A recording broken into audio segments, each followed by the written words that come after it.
20 years ago, the world was awash with reports about Salman Rushdie's book, The Satanic Verses, for which he received the usual Mohammedan Muslim response to any criticism or investigation of Mohammedan Islam, a fatwa, that is, a religious decision to have him assassinated. Was there and is there a record of these verses in Mohammedan Islam? Mohammedan Islam, basing its monotheism on that of the Israelites and their Torah, strongly opposes idolatry, polytheism, and associating anything or anyone with God. This contrasts sharply with the contention by Muhammad's Arab contemporaries who believe that Allah had associates. Some of these associates are mentioned in the Quran. Among them are three female deities, Al-Lat, Al-Uzza, Wal-Manat, who were, according to the religious beliefs of the pagan Arabs, the daughters of Allah, the supreme deity of the Kaaba. Each had a shrine in separate places not far from Mecca in Arabia, where Muhammad was born and began his mission. Although the Quran in its present form obviously rejects these deities, Muslim history asserts otherwise.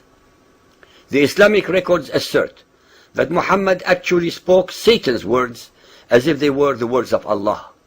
This event is documented by several early Muhammadan scholars and is referenced in the Hadith and the Quran.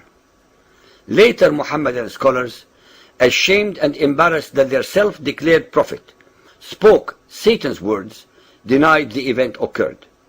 A myriad of excuses and contorted stories have been put forth by these later scholars to cover up Muhammad's sinful error. It must be very clearly pointed out that the Satanic Verses event is not something made up by non-Muslims. The event is recorded by the earliest Islamic sources available reporting on Muhammad's life. No one should think that it is a story made up by people who are critical of Islam. It is an episode directly found in the early Islamic records. This subject is one of the most controversial in Muhammadan Islam because allegedly Satan was able to deceive Muhammad and thus insinuate himself in the Quran by causing Muhammad to recite his words as if they were Allah's words. Muhammadans always use the mantra, bring forth the proof. Well, the proof is as follows. This event is actually documented by the four early biographical writers of Muhammad's life. Ibn Ishaq's Sirat Rasulullah, Al-Waqidi, Ibn Sa'ad's Kitab al-Tabaqat al-Kabir, and Tabari's History. The Hadith and Quran also contain direct references.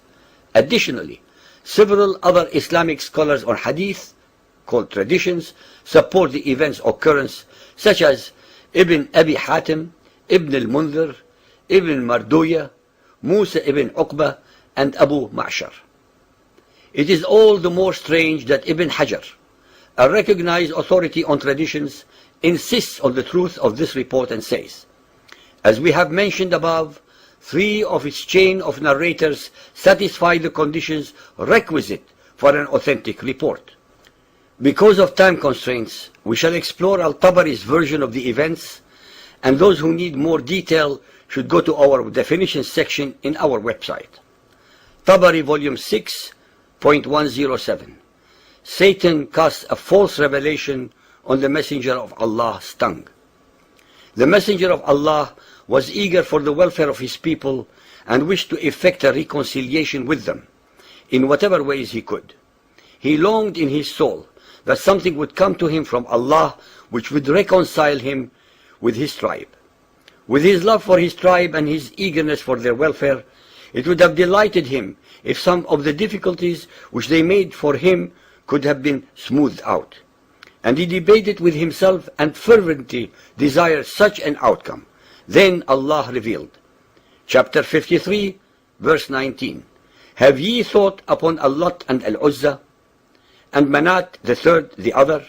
At this very moment, Satan allegedly cast on his tongue, because of his inner debates and what he desired to bring to his people, the words, these are the exalted Gharaniq, whose intercession is to be hoped for.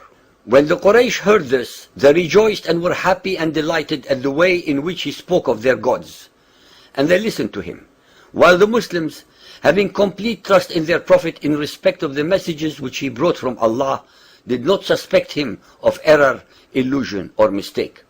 When he came to the prostration, having completed the surah, he prostrated himself, and the Muslims did likewise, following their Prophet, trusting in the message which he had brought and following his example.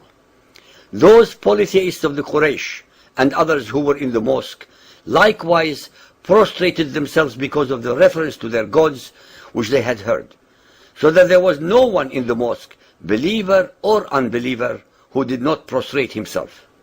The Quraysh left delighted by the mention of their gods which they had heard, saying, Muhammad has mentioned our gods in the most favorable way possible, stating in his recitation that they are the high-flying cranes, gharaniq, and that their intercession is received with approval. It is very important to point out here and now that Muhammad and his Muslim followers were prostrating themselves and praying in a purely pagan mosque, a house of idolatry, since they were surrounded by the rock gods of the Quraysh. Muhammad should not have done so at all as an alleged monotheist. This only shows that he was always willing to compromise his beliefs until such time as he could overcome or destroy all those who did not believe as he did, as in fact he eventually achieved. Then Gabriel came to the Messenger of Allah and said, Muhammad, what have you done? You have recited to the people that which I did not bring to you from Allah, and you have said that which was not said to you. Then the Messenger of Allah was much grieved and feared Allah greatly. But Allah sent down a revelation to him, for he was merciful to him, consoling him, and making the matter light for him, informing him that there had never been a prophet or a messenger before him, who desired as he desired, and wished as he wished, but that Satan had cast words into his recitation, as he had cast words on Muhammad's tongue. Then Allah cancelled what Satan had thus cast, and established his verses by telling him that he was like other prophets and messengers, and replaced the offending satanic verses with, What, for you the male sex and for him the female? Behold, such would be indeed a division most unfair. The question that any inquisitive mind will ask is, how many other verses in the Quran were actually revealed to Muhammad by Satan and not Gabriel? The satanic verses also destroy another challenge in the Quran. Surah Bani Israel, chapter 17, verse 88 say, If the whole of mankind and jinn were put together to produce the like of this Quran, they could not produce the like thereof, even if they backed up each other with help and support.